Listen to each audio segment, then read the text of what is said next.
this is, that negative thought you've been having, and I just can't let you try and change yourself without a fight. So, go ahead and just turn this show off, okay? And, yeah, everything's still fine. This is Blindsight with your host, Bill Lundgren, an AINC original podcast. You serious? We're not holding back truth. We're here to help you heal and become the best you possible. Here's the chair. Here's the pillow. Here's Bill.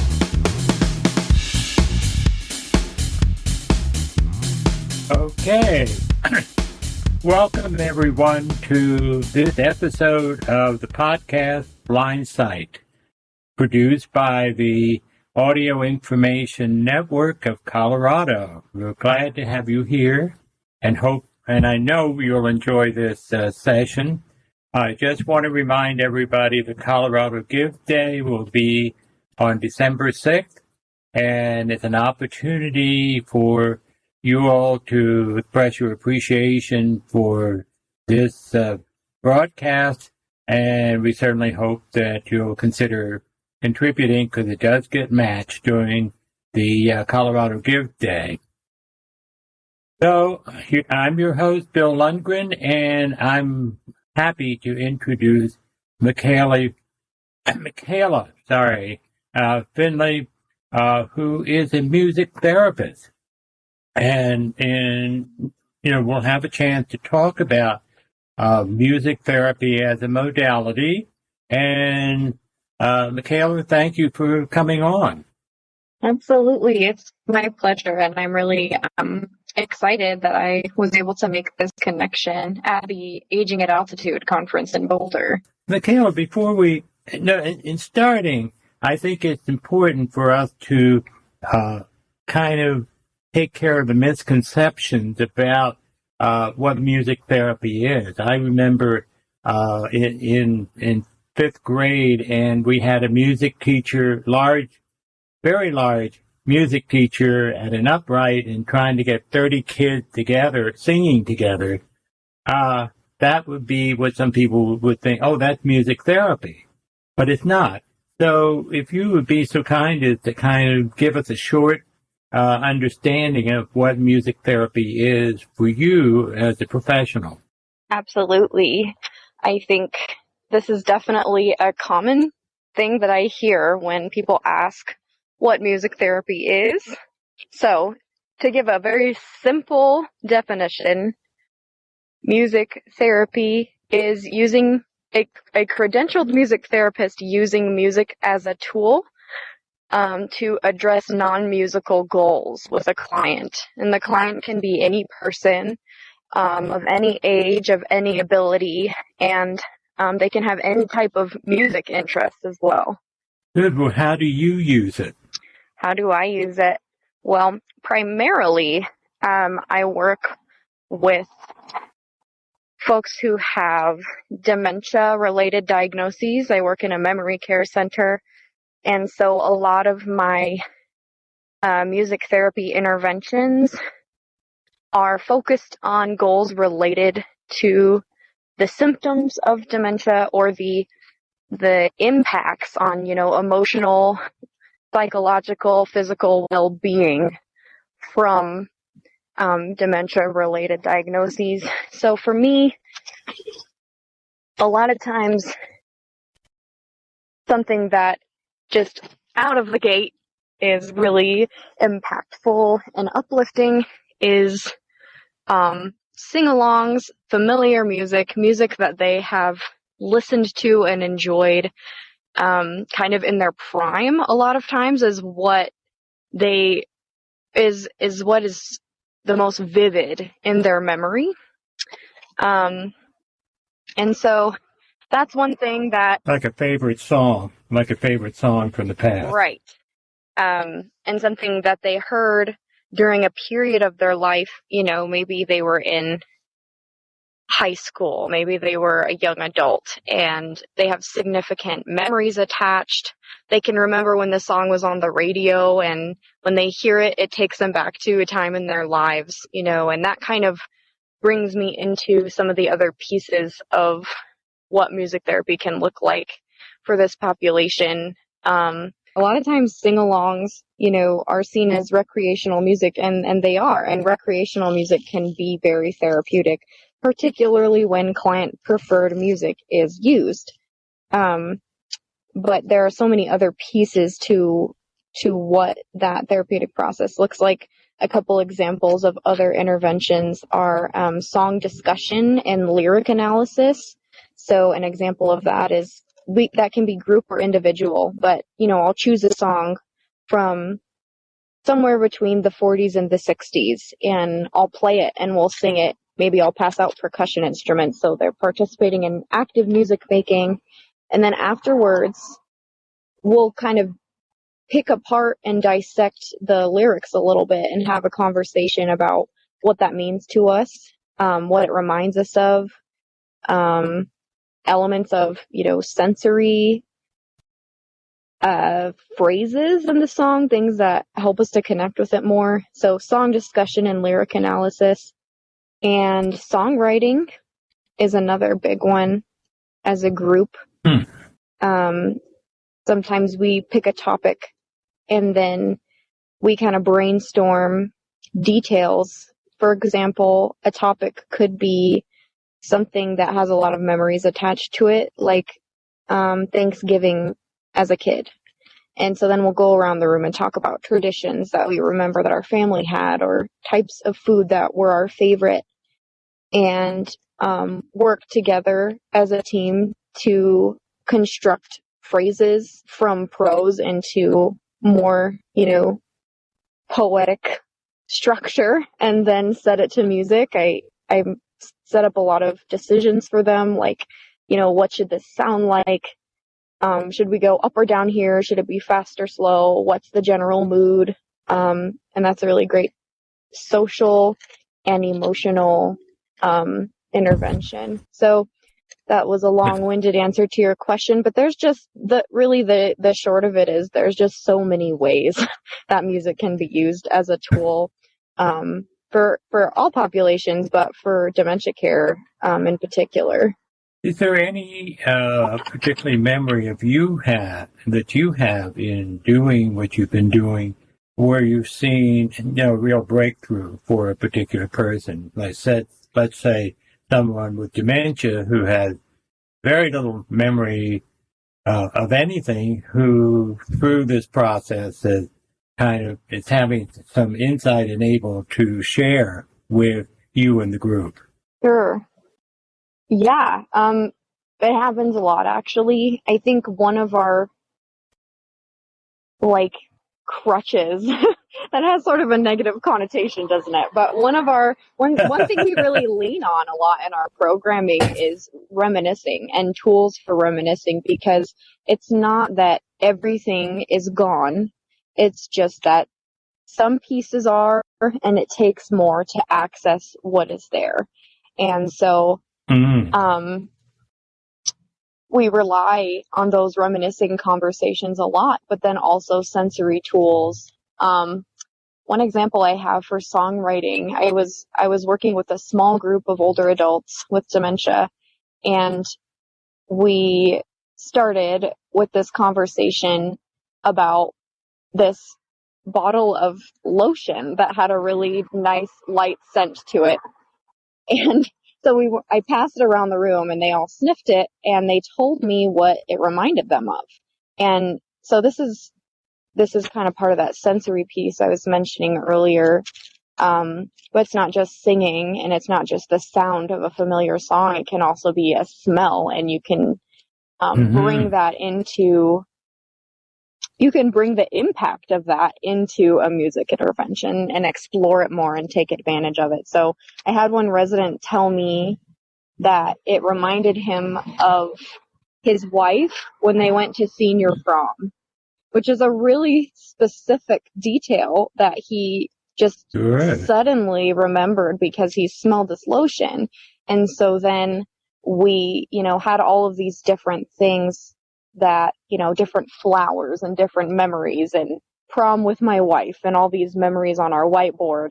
And we turned them into a song, and we were all singing it together to kind of finish up the intervention. And he was really tearful, but But when he left, he said that he really appreciated what we did together, and that, you know, being in this facility, you know, a lot of autonomy is taken away, and there's a lot of things that he wouldn't normally try, and songwriting is one of them. But he said that it really made him feel good, and it meant a lot to him. So that's just one example of a way that must have meant a lot to you. it did very mean a lot to me. It's really special to have that experience wherein, you know, I have certain knowledge and certain experience that carries me to this point, but nothing is better than those interactions that I have with those residents. It's like, you know, it's kind of that thing that makes you feel this is why I'm doing what I'm doing. Well, why did you get into this field? How did you get into this field? Do you play a particular instrument? Yeah, that's a great question. Two great questions. Music has been a big part of my life ever since I was in the womb, frankly. My mother, she's got a beautiful singing voice, and she would sing to me when she was pregnant. And my dad is a percussionist, and I know our family's connected a lot musically, just being able to talk about music and being able to participate in music together in their church community. And then really, I actually, for a long time, I didn't think that music would be part of my profession. I thought that it was a hobby and an interest and a passion that I felt very strongly about, but I had no idea the degree to which I could kind of harness those skills and help people. So I first went to college. I pursued a bachelor's in psychology degree, and I was thinking a little bit about arts in therapy. And the reason I thought about that is because I took an art class, and it was the first time that a first semester I didn't take music.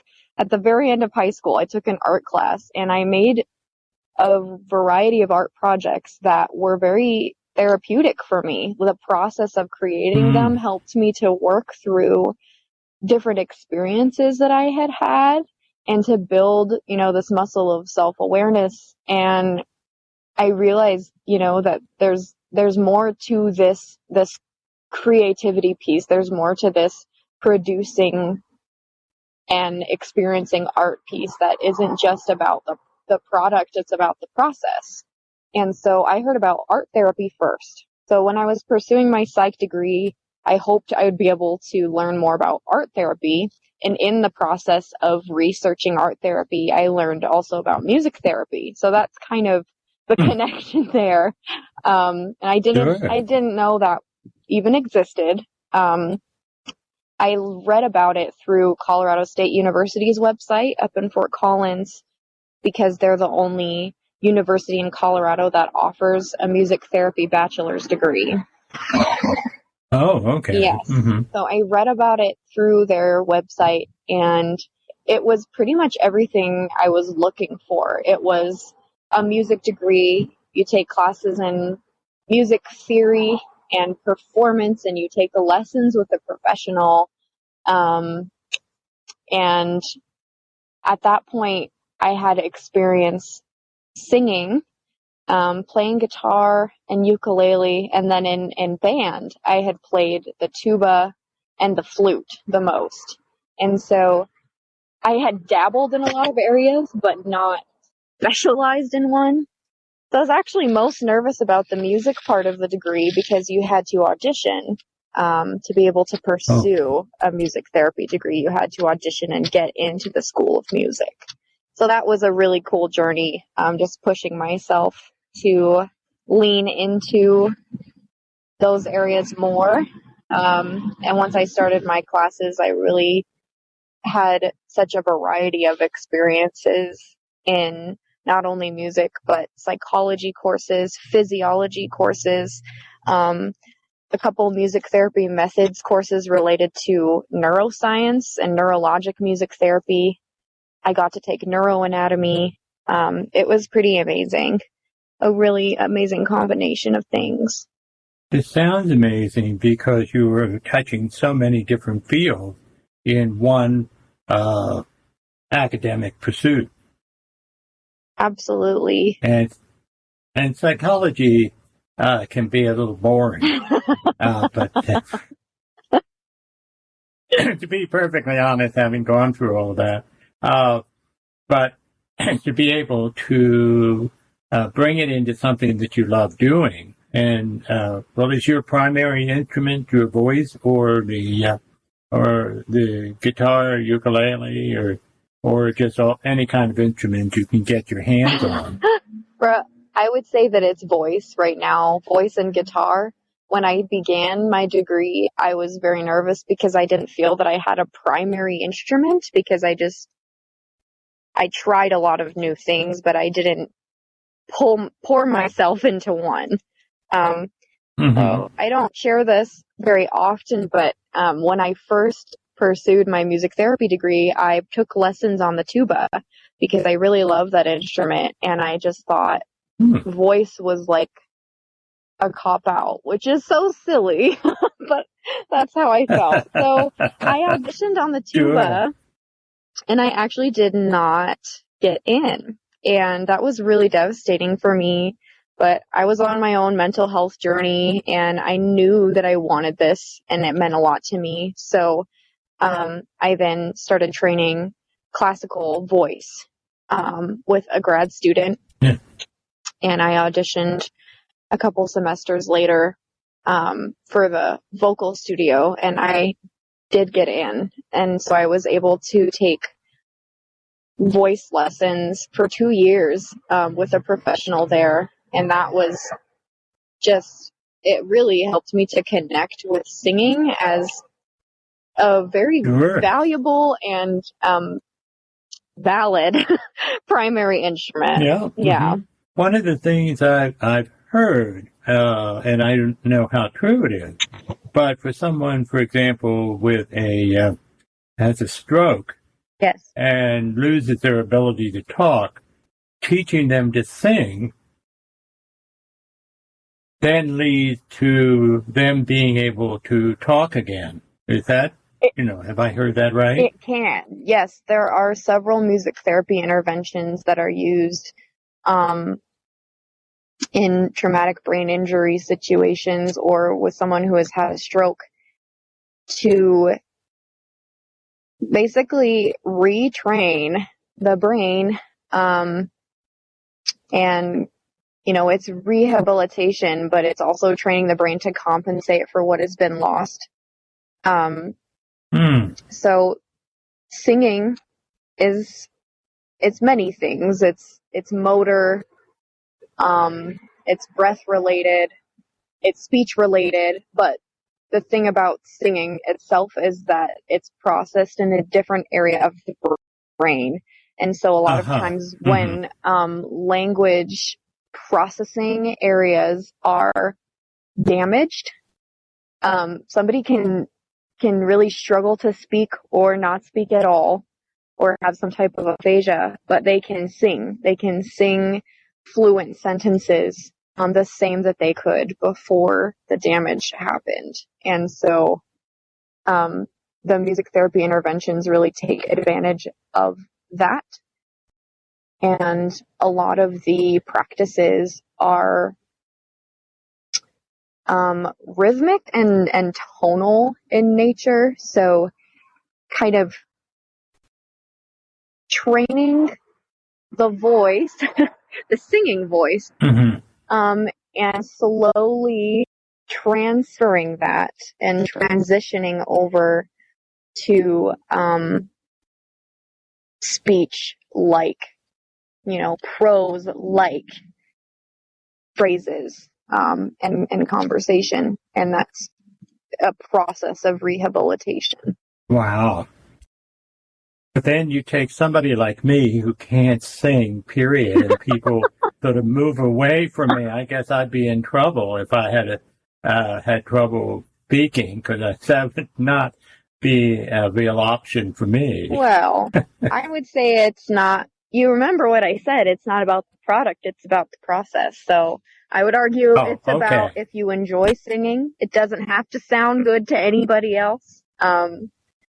It's not about, being a performer or being, somebody who enjoys singing in front of other people. It's just about accessing different parts of your brain and different abilities that you have. So I can tell my neighbors that so they can just back off Absolutely. if they want. Yes. No more singing. Tell them I am accessing different parts of my brain, and it's about the process. That sounds great. I should remember that and write it down so I can show it to them.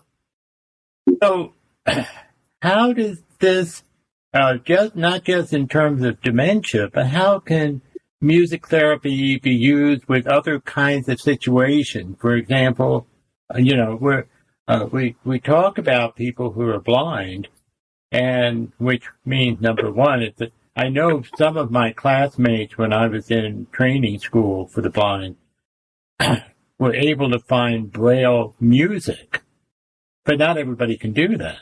This is true. I think people in general, as a general rule, engage with music in very different ways. And that is something that I've learned just from conversations and music therapy sessions with people. And so that variance exists also in populations that are low vision or are blind.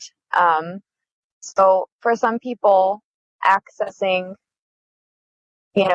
Braille music, accessing print music in that way is a really useful tool. And I would argue for others, it's okay if it isn't, or if they are unable to access music that way, because the music is vibration. And so there's this tactile piece. It doesn't have to be something that you're feeling and reading, with your hands, but it can be a tactile experience. Mm-hmm. So in general, what you're talking about is making, I know that singing can make people happy, period. Sure. And if we have access to being able, or the freedom to be able to sing, that certainly releases a lot of that, the endorphins in our body. So that just by feeling okay about singing, or as you say, having someone with dementia access the singing, as your example did, can make a big difference emotionally. Yes, absolutely. There's a huge emotional component to music, and I'm sure everybody who enjoys music could say that for themselves. It's ranging. It's everywhere from this song is upbeat and it's making me feel upbeat and happy to this song is familiar, and familiarity is comfortable. It's predictable. That's something that's comforting or brings me a feeling of safety. And like you mentioned, just participating in music making or active listening is something that 100% is used for mood modulation all the time.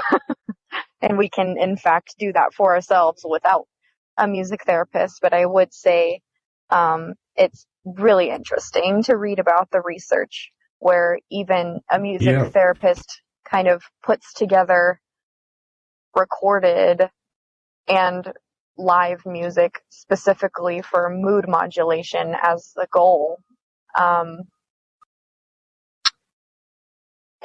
It's something that I think I could probably use more in my own life, that knowledge. Yeah.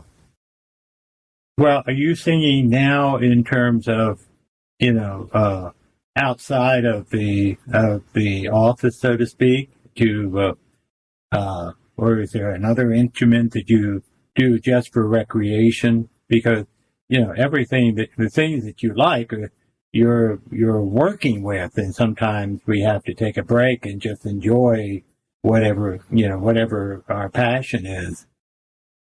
Yeah. So do you get a chance to perform or to use those talents that you have, the tuba including? Yeah. Great question. I have a couple things to share in response. So I'm in a community ensemble. I play the tuba in the Northern Colorado Concert Band.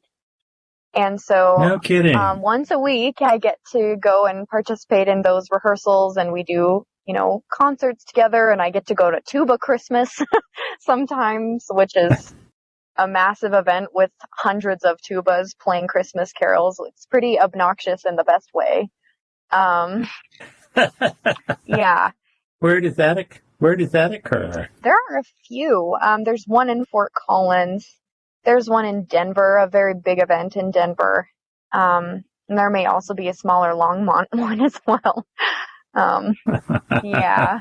So that's one thing. That sounds like fun. I do for myself. Fun. Absolutely, it is. Mm-hmm. And I always say this, and I kind of feel this way about even singing and playing guitar on my own time as well for recreation, that when I first think about going to rehearsal or, making time for myself to practice or play for fun at home, I have a little sense of resistance. And it might be because I associate that with work, with being productive and with, sure. More of the same. Yeah. Mm-hmm.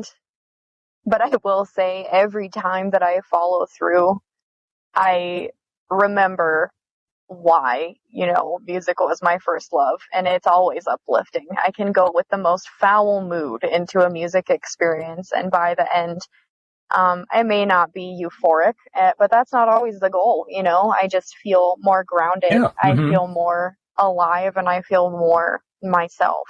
Do you work with some of your people at the memory place where you work with instruments?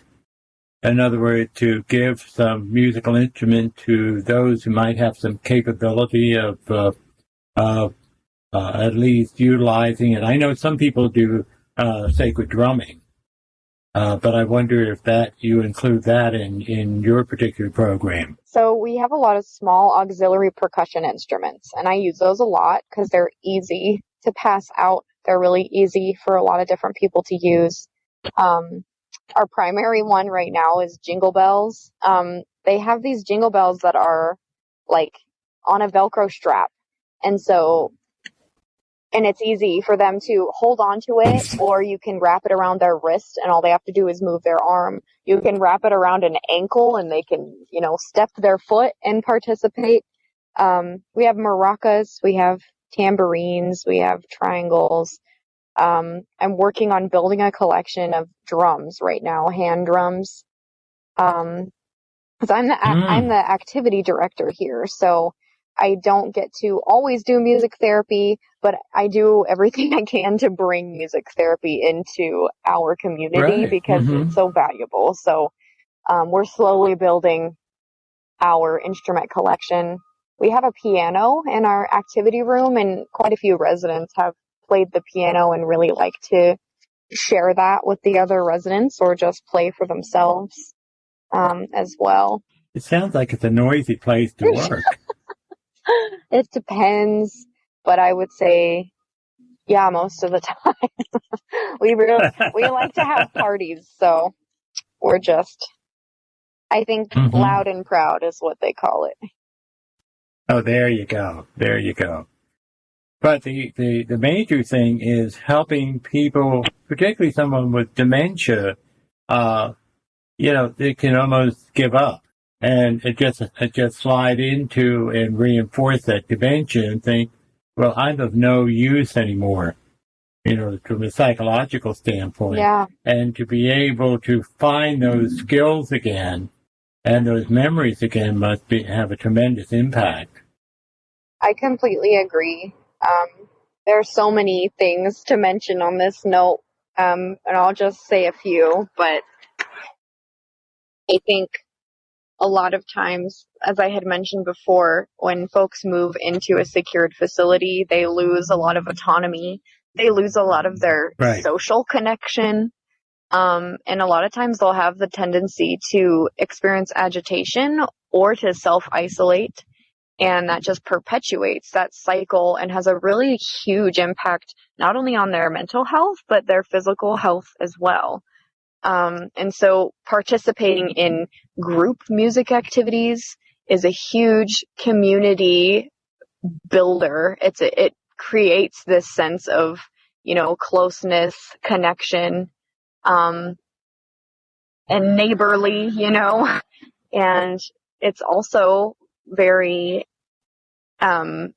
invigorating. It's something that creates a lot of moments where people are more alert than I see them outside of musical experiences. And I've seen so many situations, which really just is the reason I do what I do, where people don't, they are participating in that self-isolation. And as their routine, it's habitual. They eat their meals and then they go back to bed. And some of them, they come to a music activity and there's a lot of intentional engagement and interaction with other residents and singing and playing instruments, and they hear some of their favorite songs. And you know what? The next day, they might not fully remember what happened, but they come back. And I've seen a lot of people come out of their shell, and I just think that structure that facilitates so many of those things that contribute to well-being is extremely valuable in this setting. And since they are accessing a different part of the brain, it may be a part of the brain that's less impaired than other parts, and so they're utilizing what they have rather than what they don't have. Absolutely. And I think the same thing for blindness, for people who experience a late onset of blindness, like macular. You get that feeling of giving up because anything's going to be a lot more work. But if they if they love music before and can find a way around the not being able to read sheet music as you suggested, then that can be, again, another sense of developing hope, which is the thing that we all need. I completely agree with that. And I think it's something probably everybody, generalized to everyone can take something away from that and find ways to, explore themselves a little bit. It's definitely vulnerable, right? It's vulnerable to put yourself out there, especially in a community. And maybe not have it, and fail for the moment, or at least struggle. Right. And none of us want to struggle. We want to be able to do it right away. No. Yeah. But what we're talking about then in terms of music therapy is really, it's bringing hope. It's helping people to access those parts of the brain that they, maybe don't know that they can access, and develop them and to get that sense of joy back. Yeah. Which they may have lost. Yeah. It's definitely awakening. And then maybe they're more likely to experience joy, in other situations as well. That's one huge benefit of mood modulation. Right. So how long has music therapy been around? A long time. I think that music as medicine, as a concept, has been around for hundreds of years, really. Even before, they learned more about modern medicine, or maybe even especially before we've learned more about modern medicine. And now the two are, of course, starting to come together in the profession of music therapy. But, you think about, like you were talking about drumming, you think about different cultures using different instruments, using different rituals and singing. You think about bedside music at the end of life.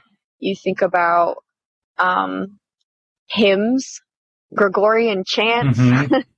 All of these things are tied to an experience, individual or group, that has some sort of goal, and music is the tool that they're using towards that goal. And I guess even the cavemen started by beating sticks on a rock or something to make music. So it's been around a long time. It's just finding different ways that it can really be productive for people, which is the part of what music therapy is. Yes. I'll throw this out there. The history is extremely interesting, and the American Music Therapy Association, their website, I believe it's musictherapy.org. They have so much information and education on what music therapy is and what how it's come to be and where it came from. And so I can share a couple more resources if you wanted to post them, but I'll just say that it's definitely worth, learning more about where it came from and where it is now, and kind of what the profession is moving towards as well. That's terrific. I appreciate that. I appreciate having you on and to explain music therapy and how valuable it can be, rather than something like I remember in the fifth grade. I never would have appreciated it. But thank you for being on, and I hope that we can keep in touch. And so this is Blindsight and Phil Lundgren, and we're signing off for another session of Blindsight. Thank you. Thank you.